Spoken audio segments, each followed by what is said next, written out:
안녕하십니까. 안녕하십니까. 소리 소문 없이 찾아오는 건강 적신호, 음식이 안 넘어가고 목소리가 변했나요? 슬기로운 연화장애 알기 대한 연화장애 학회에서 주최하고 대한두경부외과 학회에서 콜라보레이션 해서 오늘은 이제 두경부암과 관련돼서 연화장애 관련된 방송을 맡게 된 저는 사회자 중앙대 광명병원 이비인후과 박성준 교수입니다. 네, 안녕하세요.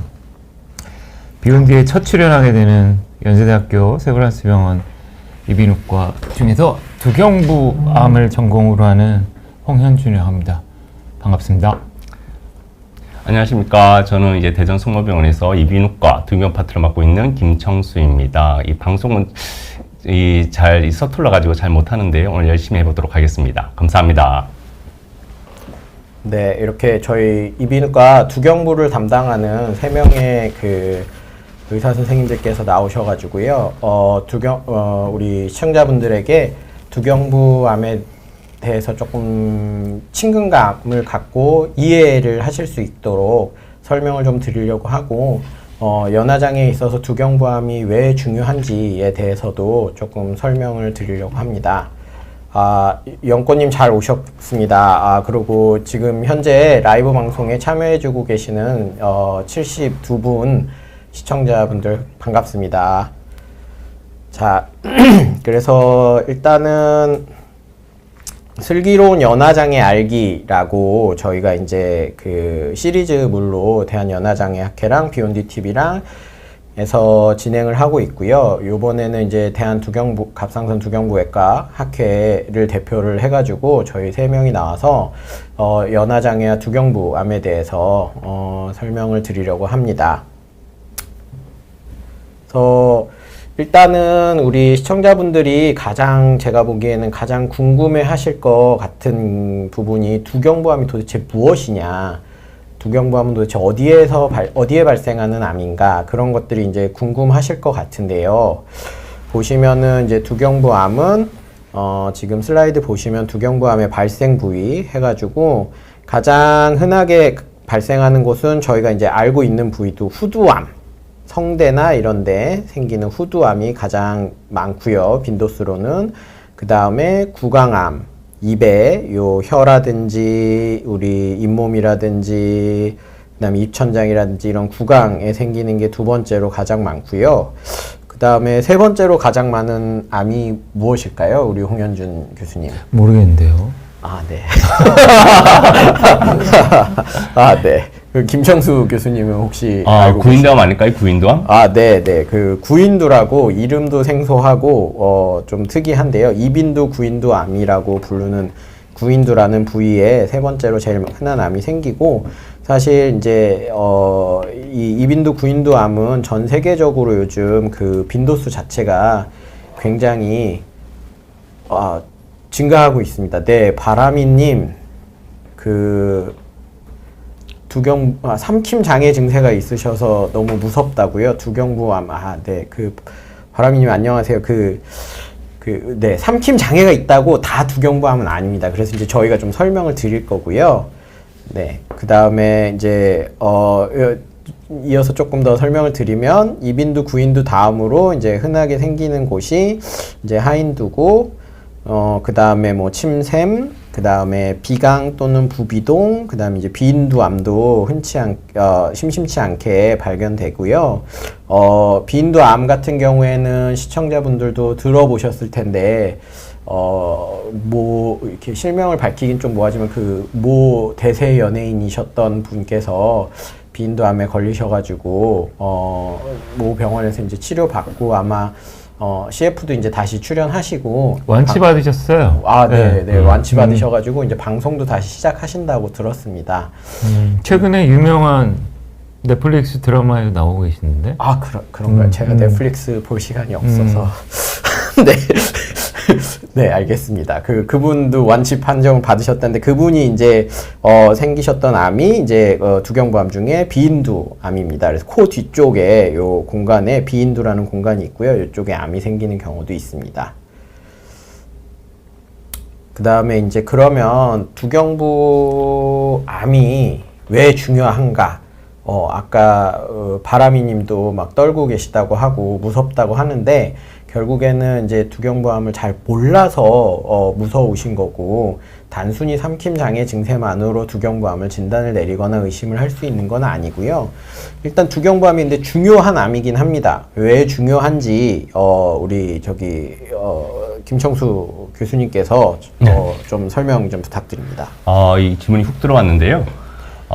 두경부 우리 이비인후과의 모토가 이게 좀 말하기 좀 하자면 BTS라고 합니다. 이 브리딩, 숨쉬고, 토킹, 말하고, S, swallowing, 이제 그 삼키는 거라고 얘기하는데요.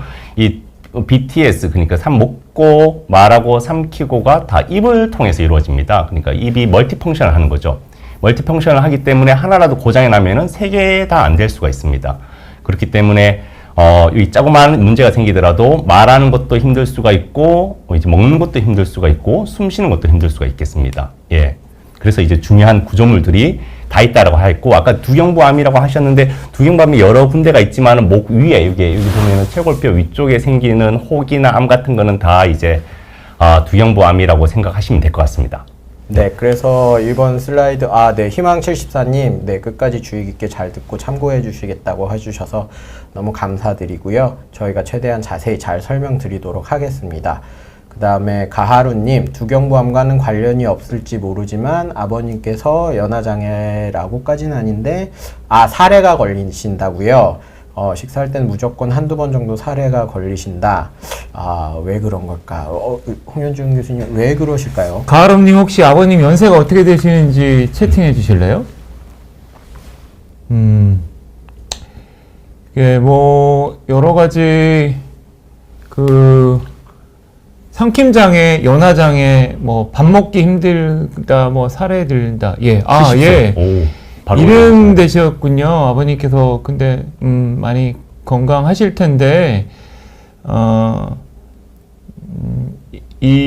저희가 지금 설명드리고자 하는 삼킴장애, 그러니까 박 교수가 지금 너무 암에 집중해서 얘기를 하셨는데 실은 숨을 쉬고 말을 하고 그리고 노래를 하고 밥을 먹고 이게 여기 한 군데에서 동시에 일어나는 일인데 그 신이 주신 굉장히 선택된 정말 소중한 기능이거든요. 근데 이제 이게 낳을 때부터 우리가 생을 마감할 때까지 기능이 다 좋으면 좋겠지만 이게 기능이 잘 안 맞는 경우가 꽤 있어요. 그러니까 암이 생겨서 문제가 생긴 경우도 있지만 연세가 드시면 보통 뭐 중년이 되면서부터는 조금씩 그럴 수도 있고요. 그리고 70 정도 되신 어르신이면 이게 꿀떡꿀떡 할 때와 목소리를 낼 때와 이게 이제 합이 잘 안 맞을 수 있어요. 그리고 이제 감각이 좀 떨어지시거나 그러면 음식을 먹으면 저희가 이제 머리로 생각하지 않고 꿀떡 하잖아요. 그렇죠. 그렇죠? 본능적.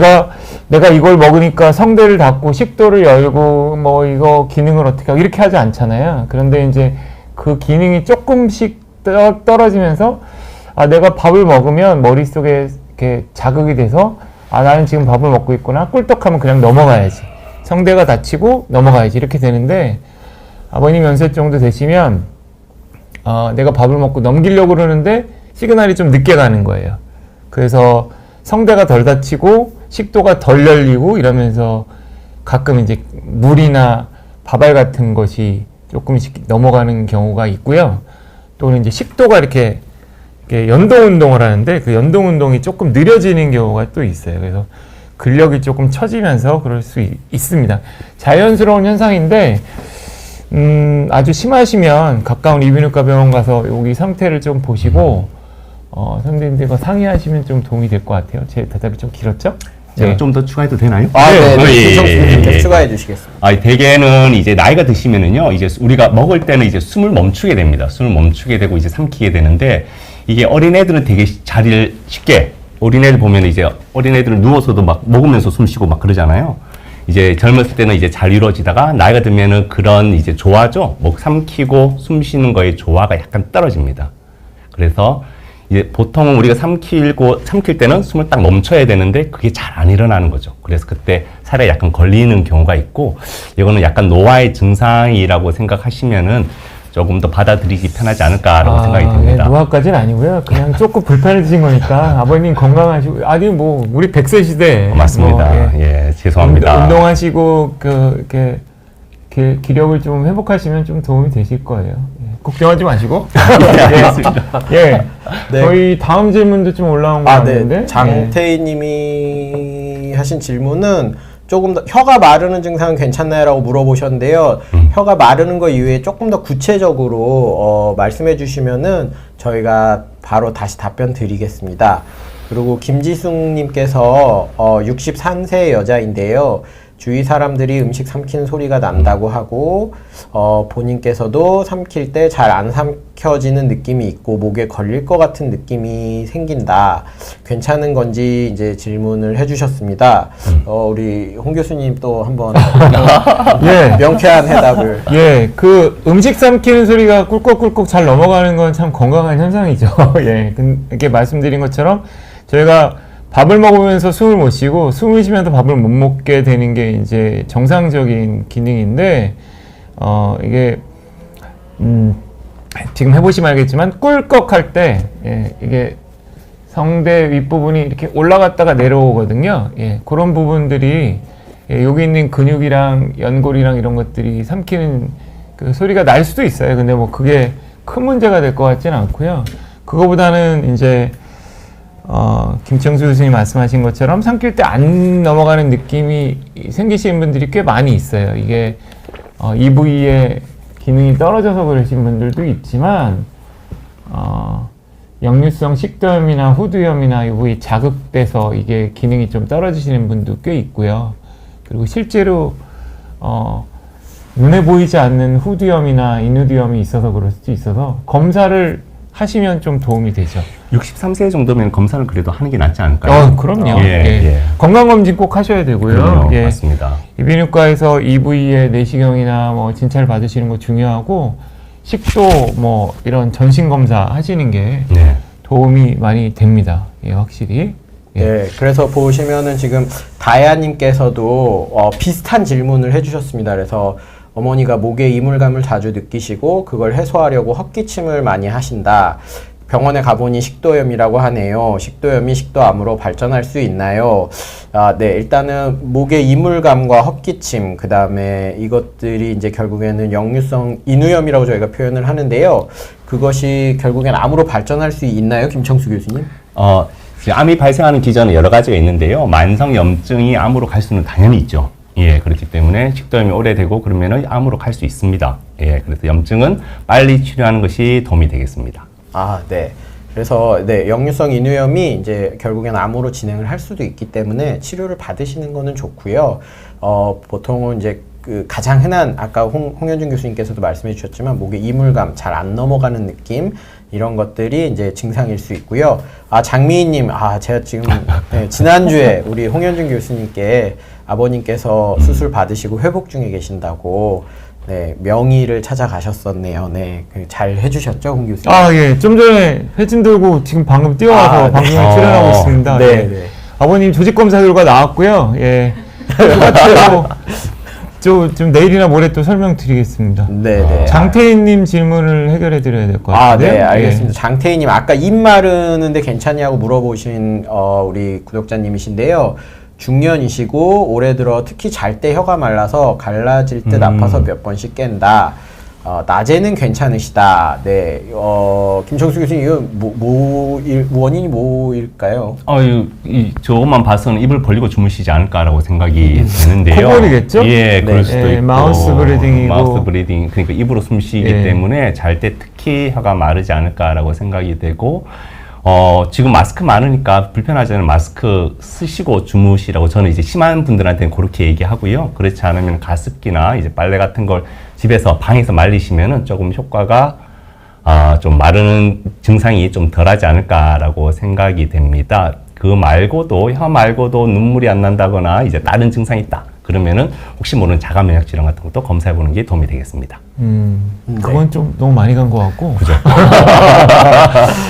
그러니까 뭐 중간에 입이 좀 마르실 수는 있는데 이게 홀데이 계속 하루 종일 입이 마르시면 조금 확인을 해야 되는데 주무실 때는 코골이 검사를 좀 해보시면 도움이 될 수도 있습니다. 예, 그래서 코나 입이나 뭐 이런 수면 다운 검사 이런 것도 해보시면 도움이 될 수 있겠죠? 예. 네, 장태희님. 그래서 정리를 해드리면 일단은 중년이시고 뭐 이렇게 두경부암이나 무슨 다른 병이 있어서 그러신 게 아니라 코골이가 심하시거나 수면 무호흡이 있거나 손 안 거는데.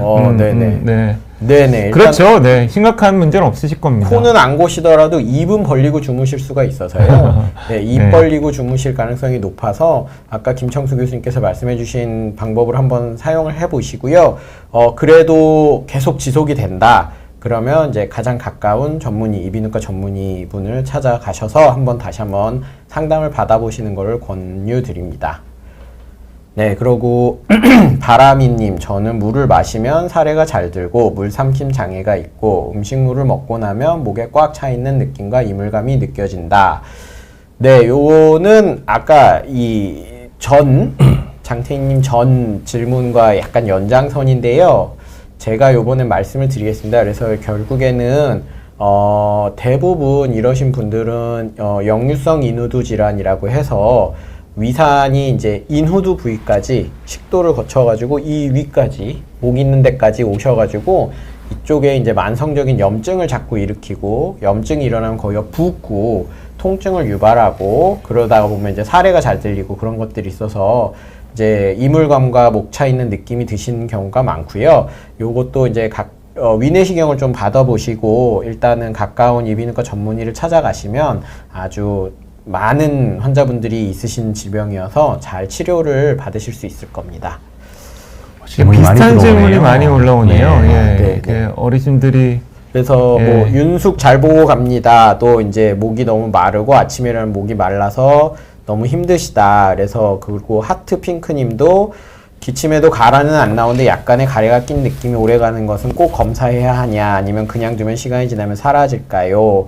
네, 일단은 제가 권해드리고 싶은 건 물을 좀 많이 드시는 걸 저는 저희 환자분들한테 권해드리거든요. 그래서 이 생각보다 특히나 이제 중년 이후에 여성분들께서 물을 참 안 드세요. 화장실 가기 귀찮으셔가지고 물을 참 안 드시는데 물을 하루에 1리터 이상은 성인 기준으로 봤을 때 맹물입니다. 이제 무슨 커피나 차나 주스나 이런 거 말고 맹물 기준으로 봤을 때 물을 한 1리터 이상씩은 드시면은 지금 말씀하신 윤숙 잘 보고 갑니다님 및 하트핑크님께서 말씀하신 증상들이 조금 많이 좋아지실 수 있습니다.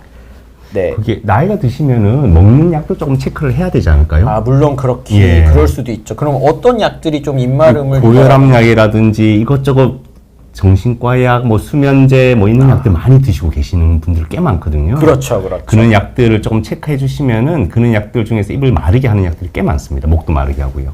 그래서 그런 약들을 조금 체크해 주시는 게 도움이 되지 않을까 생각을 하고 만약에 진료볼 기회가 있다 그러면은 드시고 있는 약을 다 들고 가시면 됩니다. 그래서 여기서 뭐 입 마르게 하는 약 좀 골라주세요 하면 아마 골라주실 겁니다. 약을 가져가시면 안 되고 처방전을 가져가셔야 맞죠. 됩니다. 아, 네. 네. 약만 보고는 저희가 다 알 수는 없습니다. 30만 개 약을 구별하기가 너무 어렵고요. 예. 처방전을 갖고 와주시면 저희가 이제 좀 더 도움이 될 것 같습니다. 하트핑크님, 물은 자주 마시시는 편이라고요. 네, 일단은 그러시다면 그 다음에 하트핑크님께 제가 이제 궁금한 부분은 혹시 식사를 하고 3시간 이내에 누워서 TV를 본다거나 누워서 핸드폰을 보신다거나 아니면 아예 주무신다거나 그런 일들이 좀 많이 피곤하시다 보면 그런 경우들이 있어서 그런 거는 없는지 한번 여쭤보고 싶어요. 그다음에 네, 그렇습니다. 네. 네, 그래서 다음 슬라이드로 넘어가겠습니다. 네. 그래서 보시면은 두경부암은 아까 말씀드린 것처럼 음식을 섭취하고 삼키는 통로, 숨을 쉬는 통로, 말을 하는 통로이기 때문에 여기에 암이 발생했을 때 굉장히 중요합니다. 그래서 보시면은 그럼 두경부암을 의심할 수 있는 지금 많은 증상들을 이게 두경부암이냐라고 지금 질문으로 올려주고 계시는데요. 그러면 그 두경부암을 의심할 수 있는 대표적인 증상은 무엇인가? 보통 이제 3주 이상 지속되는 목소리 변화, 아까 말씀드렸듯이 말하는 통로기 때문에요. 그 다음에 이제 통증을 동반하는 지속되는 입안의 염증 및 궤양, 그 다음에 지속적인 코막힘 및 반복되는 피가 섞인 콧물, 내지는 코피가 나시는 분들도 있고요. 목 안의 이물감 및 음식을 삼킬 때 좀 심각한 통증, 그 다음에 목이 부어오르고 겉으로 봤을 때 이 목에 혹이나 멍울 같은 것이 만져지고 이게 오래 지속되면서 사이즈가 점점 더 커진다. 3주 동안에. 그러면 이제 두경부암을 조금 의심을 해볼 수, 그게 반드시 다 두경부암은 아니고요. 의심을 해볼 수 있는 증상들입니다. 김성희님 지금 제가 설명드린 부분들이 두경부암의 조기 신호가 있냐고 여쭤보셨는데요. 조금 도움이 되실 수 있을지 모르겠지만 하여간 3주 이상 제가 말씀드린 요 증상들이 지속될 경우에는 적신호라고 생각을 하고 이비인후과 전문의를 특히 이제 두경부 전문의를 찾아가시면 훨씬 잘 검사해 주시고 진단을 해 내려드릴 수 있을 것 같습니다. 네, 목련아님 골다공증 약을 복용하는데 그것도 입마름이 원인이 될까요? 골다공증 약 중에도 혹시 입마름을 유발할 만한 약이 있는 거 알고 계신 게 있나요? 저는 없는데. 저는 없습니다. 골다공증 약 종류가 여러 가지가 있는데요. 그러니까요. 예, 호르몬제도 있고 바이타민도 있고 뭐 몇 가지가 있을 텐데 그거 때문에 생긴 원인은 아니실 거고요. 골다공증 약은 대부분 이제 위염이나 식도염 이렇게 위에 좀 이렇게 소화의 문제를 좀 일으키거든요. 그래서 그런 걸 좀 챙기시면 되고 그런 것들 위험 때문에 다른 증세가 좀 나타나실 수는 있고 입마름은 아마 그 침샘 기능이 조금 떨어져서 그렇지 않을까 생각을 되고요. 그러니까 물 많이 드시는 거 좋긴 한데, 그러니까 적당히 시간 맞춰서 잘 드시는 게 더 중요할 것 같고 가글을 좀 해주시는 게 좀 도움이 될 것 같고 그렇게 하시는 게 좋을 것 같아요. 네, 알겠습니다. 입마름의 원인이 골다공증 네. 약하고는 직접적인 연관성이 없을 수 있다. 저도 그렇게 생각을 하고요. 김청수 교수님도 그렇게 생각을 하시는 것 같습니다. 그 다음에 통뼈님이 땀이 난 후 기침이 납니다. 특히 목이 차갑고 10년 됐다고 하는데요. 통뼈님의 통뼈가 어떻게 됐을까요? 예, 아이디를 통뼈로 하셨는데 지금 그냥 땀이 나고 기침이 난다 이거는 제가 전후 사정을 몰라서 그죠. 말씀드리기는 참 어려운 것 같고요. 호르몬 장애가 있으면 그럴 수 있습니다. 갑상선 호르몬 장애. 그렇죠? 네. 그리고 그러니까 여성분인지 남성분인지 밝히시면 좋을 것 같긴 한데 특히 여성분인 경우에는 이제 다른 호르몬 체인지가 좀 있고 그리고 갑상선 호르몬의 문제 그리고 이제 폐경기의 문제 뭐 이런 것들 때문에 목이 차갑고 불편하고 뭐 이런 여러 가지 네, 그렇죠. 그런 증상, 갱년기 증상으로 열이 올라오시면서 있고요. 목이 좀 차가워지고 이러실 수 있을 것 같고요. 네, 아까 홍 교수님께서 말씀하신 것처럼 갑상선 기능에 문제가 있을 경우에 기능 항진증 내진 저하증에 따라서 이런 식으로 이제 땀이 많이 나고 막 열이 오르고 이런 증상들이 있을 수가 있어서요. 건강 검진을 한번 받아보시는 걸 저는 권해드리고 싶은데요. 네, 그렇습니다. 네, 일단은 저희가 질문이 엄청 올라오는데요. 예, 그러네요. 네, 저희가 감당기 힘들 정도로 지금 질문이 계속 올라오고 계시는데 네. 일단은 그 담배에 관련된 질문들이 조금 있으셔서 그래서 제가 이제 슬라이드를 조금 건너뛰고 두경부암의 위험 인자는 무엇인지에 대해서 좀 한번 설명을 좀 드려보고 싶은데요. 지금 박승용님, 최재영님께서 말씀 주신 것처럼 두경부암의 아주 대표적인 위험 인자가 바로 흡연입니다. 그래서 담배를 폈을 때 두경부암이 얼마나 많이 증가를 할까요? 네, 뭐 통계적으로 보면 서너 배 이상이죠. 네. 서너 배 이상이고 서너 배 이상이고 대부분 이제 담배를 많이 피시는 분들 이렇게 헤비 스모커 분들이 또 헤비 알코올리즘이 있고 습관이 조금 뭐 이렇게 규칙적이지 않은 습관 이런 게 있어서 영향을 많이 주는데 담배만으로 생기는 두경부암은 굉장히 많은데 담배 입술, 구강, 잇몸, 뭐 후두암 이런 것들이 대표적이죠. 그렇죠. 네. 네. 그래서 보면은 이제 담배를 필 경우에 안 피는 사람에 비해서 두경부암이 증가할 확률이 뭐 적게는 서너 배, 많게는 뭐 8배에서 10배까지도 증가한다고 보고를 한 연구들이 있습니다. 그래서 일단 담배는 두경부암의 아주 대표적인 위험 인자고요.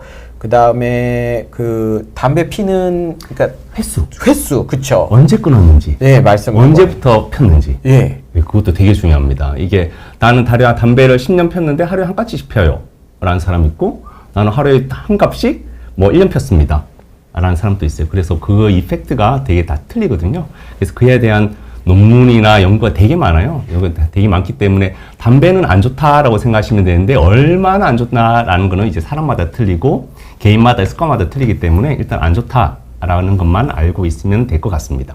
네, 그래서 담배를 얼마나 피냐, 뭐 얼마나 피면 두경부암이 생기냐 이게 중요한 게 아니라 그냥 담배 자체를 안 피는 게 제일 중요합니다. 네. 예, 그렇게 보시면 될 것 같고요. 가능하면 그게 제일 좋고요. 네. 같은 질문하셨던 최재원님께서 이게 연화장애, 삼킴장애가 없는데 술을 좋아하고 입마른 증소 있어서 연화장애 없이 암이 생길 수 있는지 궁금하다. 예. 연화장애가 생겨서 암을 진단받으시면요, 말기입니다. 그렇죠. 예, 맞습니다. 예. 그러니까 연화장애가 이꼴 암이란 뜻이 아니고요. 그러니까 말씀하신 뭐 3주 이상의 여러 가지 증상들이 지속되는 그 사인이거든요, 사인. 이 연화장애는 여러 가지의 병들의 사인입니다. 그러니까 뭐 식도염 때문에 연화장애가 오실 수 있고 스트레스 때문에 오는 경우도 있고요. 저는 겪어봤지만 실제로 아무 문제가 없는데 내시경도 해보고 다 해봤는데 괜찮은데도 연화장애가 있는 경우가 있더라고요. 스트레스 때문에. 누가 그렇게 힘들게 하셨나요? 아, 예. 저희 말은 못하겠습니다. 근데 그런 일들이 있고요. 그러니까 말씀하신 것처럼 그러니까 연화장애 이꼴 암이 아니고 암 이꼴 연화장애는 아닙니다. 그러니까 그 두 개를 동일시하시면 안 되고요. 그럼요. 여러 가지 증상 중에 연화장애 하나일 뿐인데 예, 암을 피하는 방법, 예, 태양을 피하는 방법처럼 암을 피하는 방법을 잘 숙지하셔야 되고 그 중에 하나가 이제 금연이고 규칙적인 생활 습관, 예, 식이 습관 이런 거겠죠. 그럼요. 네네. 맞습니다. 네, 치망74님 흡연하는 아들에게 이 영상을 공유해 주셨다고요. 아, 감사드립니다. 예, 예, 그 흡연하는 따님도 있을 수 있습니다. 예, 물론 그렇겠죠. 네, 물론. 꼭 예, 가족분들 모두 체크하시기 바라고요. 네, 네. 그래서 하여간 네, 흡연은 제일 이제 큰 위험 인자고요. 그 옆에 여기 보이시는 요 수많은 이 초록색 병들 여기 보이시죠? 네. 자, 그래서 그 다음으로 이제 흔한 두경부암의 위험 인자는 술입니다. 술. 그래서 그 아까 최재영님께서도 말씀하셨지만 술 좋아하고 뭐 연화장애가 있는데 이렇게 말씀하셨는데요. 일단 술도 이제 두경부암을 한 3배, 4배 정도는 증가시키는 걸로 음주를 안 하시는 분들에 비해서 그 다음에 똑같이 음주를 과음을 하시는 분들이 적게 조금씩 한 잔씩 드시는 분들보다 훨씬 더 위험한 거는 맞고요. 그 다음에 그래서 이제 금주도 매우 중요합니다. 네, 금주도 매우 중요하고요. 그 다음에 이 흡연과 음주가 서로 이렇게 시너지스틱한 시너지 효과를 일으키는 경우도 있다고 알고 있는데요. 어떻게 아까 홍 교수님, 김청수 교수님께서 한번 말씀해 주시죠. 숫자를 강해요, 숫자에. 제 숫자가 되게 약한데 어떡하죠? 예. 그러니까 이제 술이 서너 배, 그 다음에 담배가 서너 배라 그러면은 둘이 합쳐서 8이 아니라 곱하기를 하시는 게 맞을 것 같습니다. 제 생각에는. 예. 네. 그래서 그리고 아까 홍 교수께서 말씀하셨지만 이제 술을 많이 드시는 분들이 또 담배를 피는 경우가 좀 그럼요. 많죠, 확률적으로. 네, 뭐 이꼴은 아니지만. 이꼴은 아니지만, 네, 네, 그렇죠. 네, 그런 네, 경우가 그런 거 많아서. 많이 있죠. 네, 그래서 하여간 금연을 유지를 잘 해주시고, 그다음에 과음은 삼가하시고 적당한 건전한 음주 문화를 유지해 주시면 될 것 같고요. 수도자가 아니신가요? 아닌가요? 라고 나왔는데 맞습니다. 이렇게 네. 살면 수도자죠. 네, 네. 근데 뭐 장태희님 좋은 질문 계속 해주셔서 감사한데 저희가 요 질환을 보는 사람 입장에서 보면 예, 잘 먹고 잘 자고 잘 싸고 잘 놀고 잘 쉬는 게 제일 어려운 일입니다. 예, 제가 어렸을 때부터 예, 초등학교 때 공부하느라고 잠 못 자죠? 예, 중학교 때 공부하느라고 잠 못 주무셨죠? 예, 밥끼니 때우고 하죠. 요즘에도 수술하느라고 밥 못 먹죠? 아, 그렇죠. 예, 네. 힘들죠. 예. 예, 그게 가장 어려운 일인데 그거를 잘 하시는 게 끊임없이 노력을 하셔야 될 것 같고 저희도 그렇게 노력을 하고 있습니다.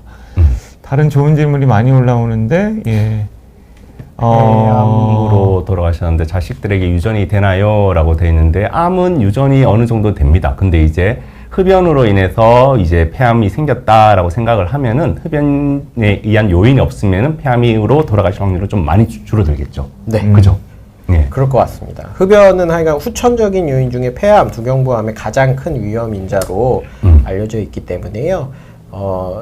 우리 통뼈님께서 흡연을 안 하신다면 폐암이 걸릴 아버님 때문에 이제 유전돼 가지고 이제 폐암으로 더 돌아가실 확률이 높아지지는 않으실 것 같습니다. 그 선생님들은 뭐 술이나 담배 중에 하나만 하라고 그러면 뭘 하실까요? 진짜? 저는 두 개 다 하시나요? 예전에는 저 어렸을 때 담배 폈었고요. 예. 예, 뭐 일이 있어서 저도 담배를 끊은 지 꽤 됐고 네.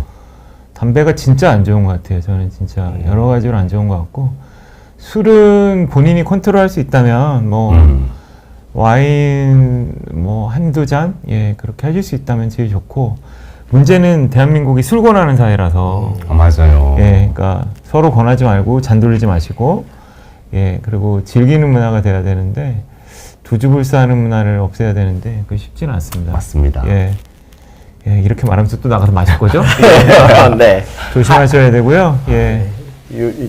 제가 여기서 제일 이제 어린 사람으로서 요즘 친구들 말을 좀 빌자면 할 말 하 아닙니다. 네. 네. 다음으로 넘어가겠습니다. 네. 네. 그러시죠? 그리고 하트핑크님 보시면은 목에 가래 낀 느낌 오래가는 것이 저녁 세안 후에 재채기를 콧물도 나오시고 코막힘 있고 최근 생긴 증상이고 이건 제가 보기에는 알레르기 비염에 더 가까운 것 같은데요. 어떻게 생각하세요?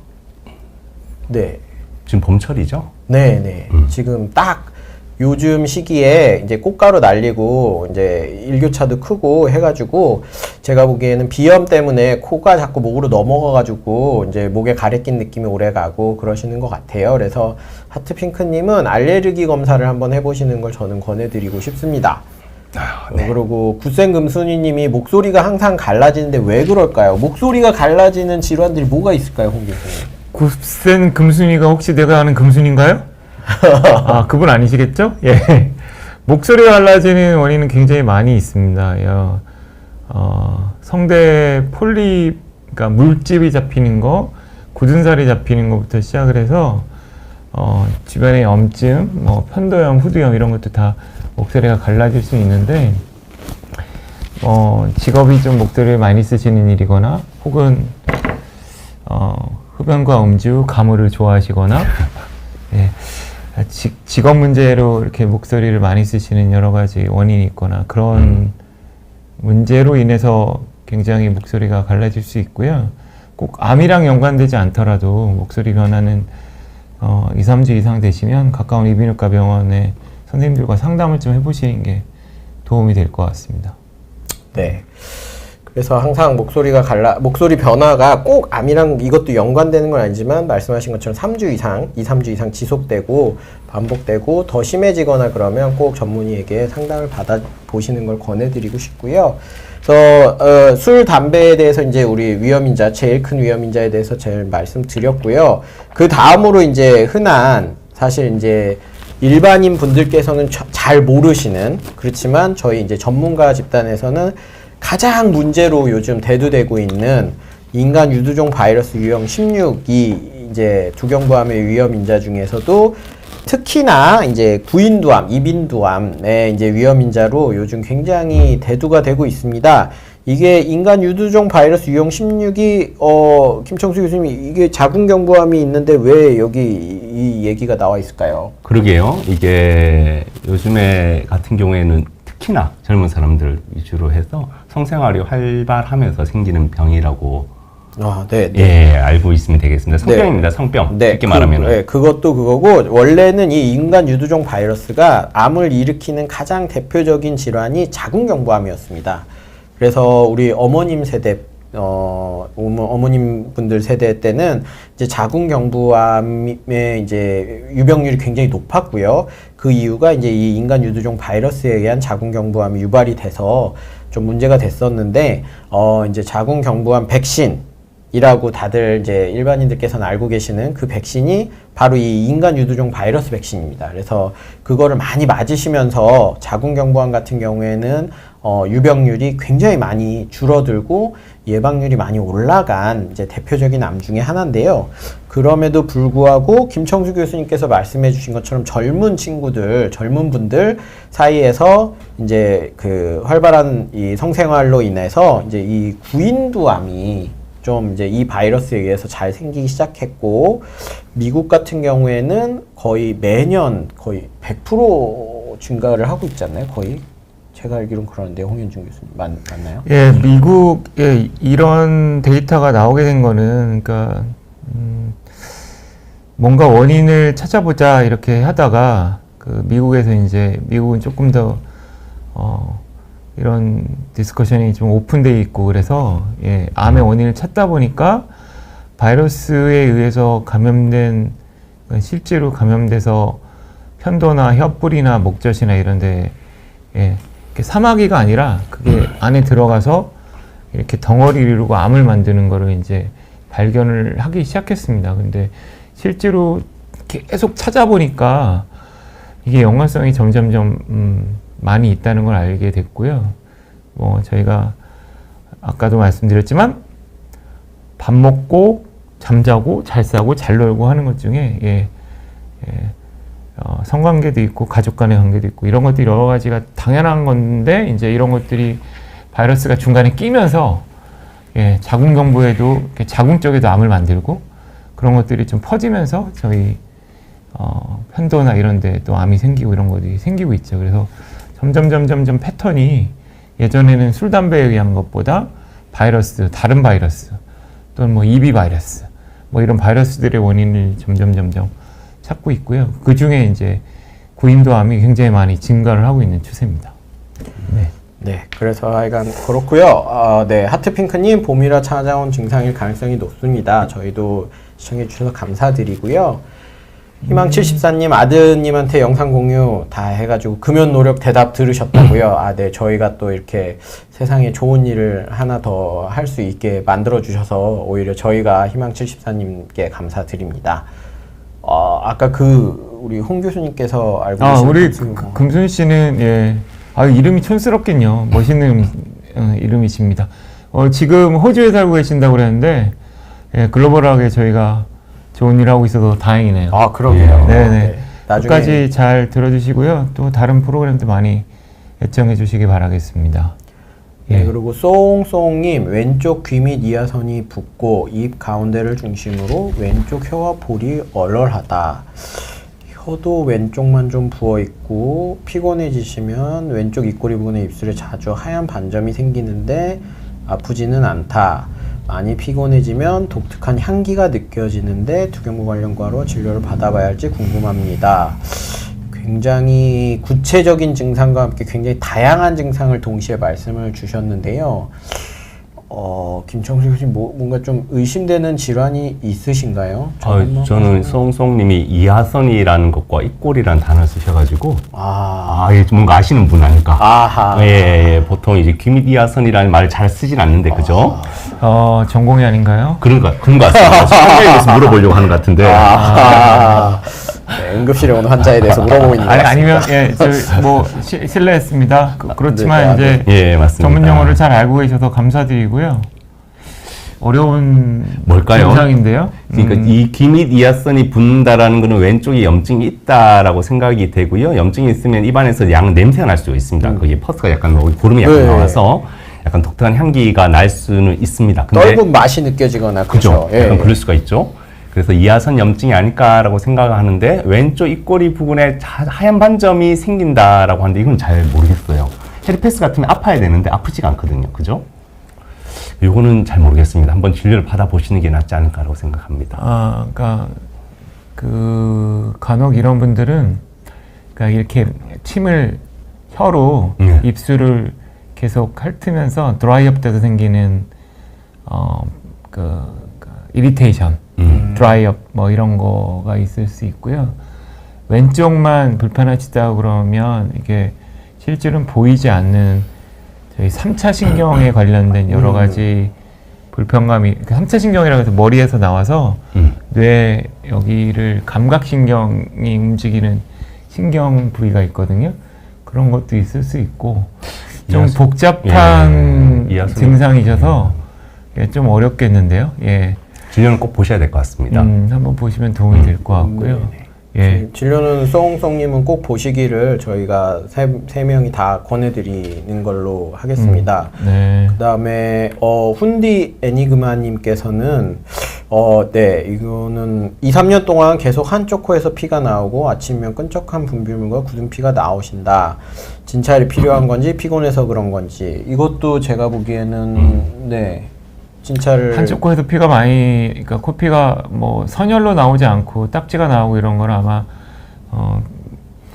건조해서 뭐 비중격 망곡증이라든가 뭐 이런 것들이 있을 수 있는데 분비물이 좀 이렇게 오래 나오고 이런 걸 보면 안쪽 상태를 좀 확인하시는 내시경 검사를 해보시는 게 좋겠죠? 네네네. 예. 그러면 단방에 해결해 드릴 수 있으니까 네. 가까운 이비인후과 병원에 네, 가셔가지고 내시경을 보시면 무엇이 문제인지 알려드릴 겁니다. 네.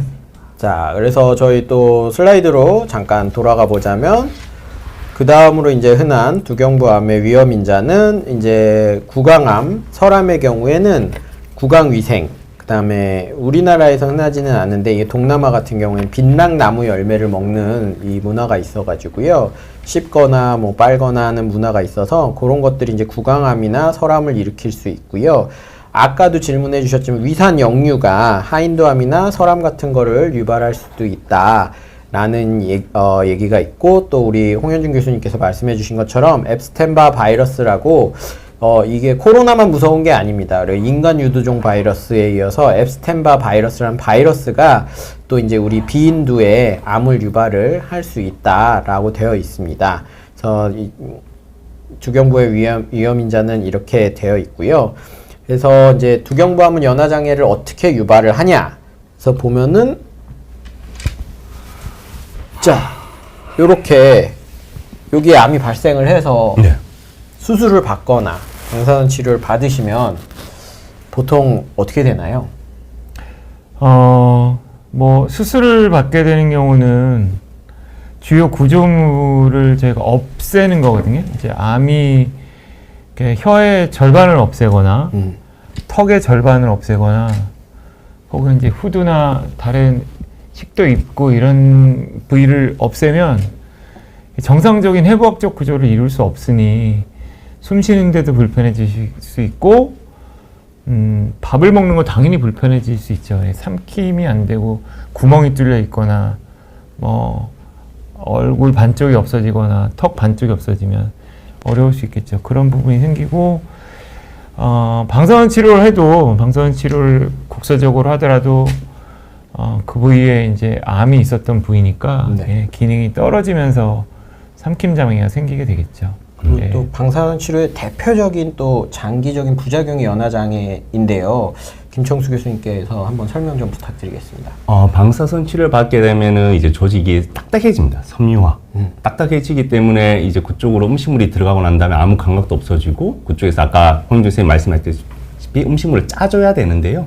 그런 기능이 전혀 없어집니다. 그냥 통로만 있는 거죠.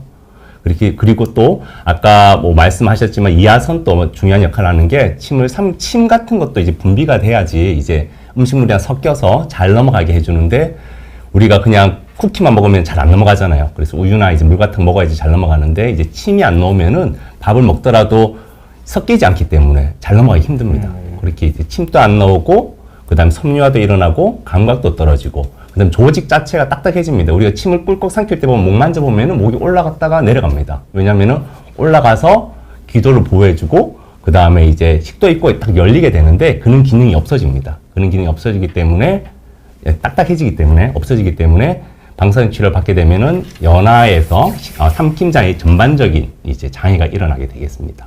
네, 그래서 지금 요 슬라이드를 좀 보시면요, 요 지금 제가 플레이 시켜드리는 왼쪽에 영상이 삼킬 때 정상적으로 아주 문제 없이 잘 삼키시는 분의 영상입니다. 그래서 한 번 더 보여주세요. 네. 그래서 보시면은 꿀떡. 잘 먹었네. 하시면서 아까 예. 우리 홍현준 교수님과 김청수 교수님 말씀하신 것처럼 요 턱 밑에 요 성대의 이 근육들이 위로 이렇게 올라갔다가 꿀꺽하고 짜주면서 음식물이 쭉 한번더 내려갑니다. 볼까요? 한 번 더 보겠습니다. 네. 꿀떡입니다. 자. 꿀떡. 예, 네, 이런 넘어가는데요. 식으로 예. 넘어가는데요. 이제 두경부 암 네. 수술을 받으시고 지금 보시면은 숨 쉬는 것도 힘드셔가지고 기관절개 관도 꽂고 계시고요. 그 다음에 입으로 드시는 게 힘들어서 비위관, 콧줄이라고 환자분들이 부르시는 코로 영양 공급을 하는 관도 꽂고 계십니다. 그래서 요 분이 삼키시는 걸 보시면은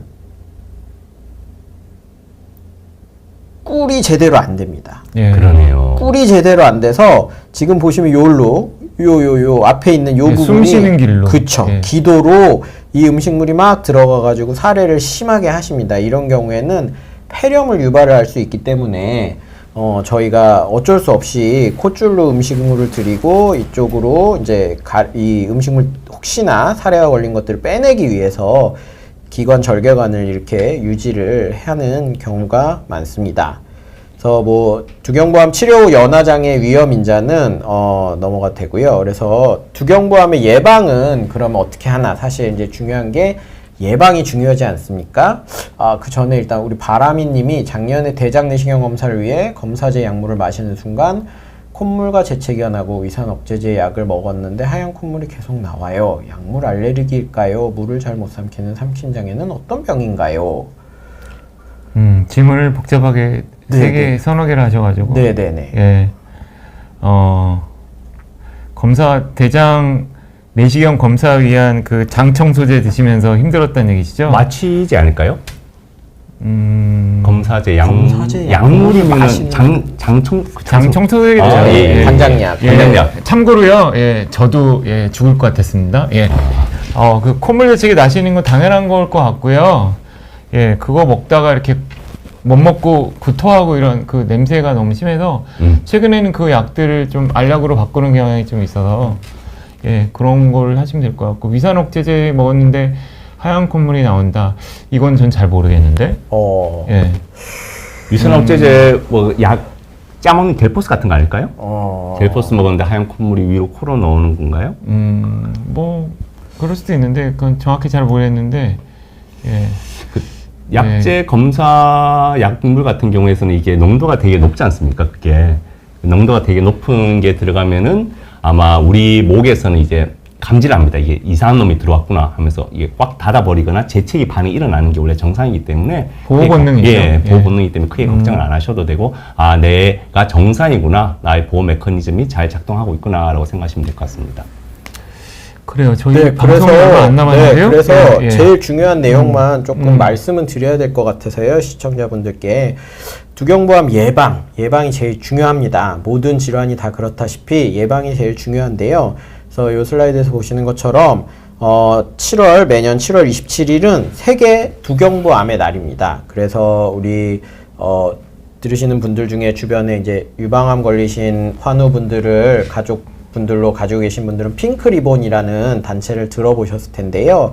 두경부암도 이제 우리 핑크리본을 따라서 리본을 만들어 가지고요.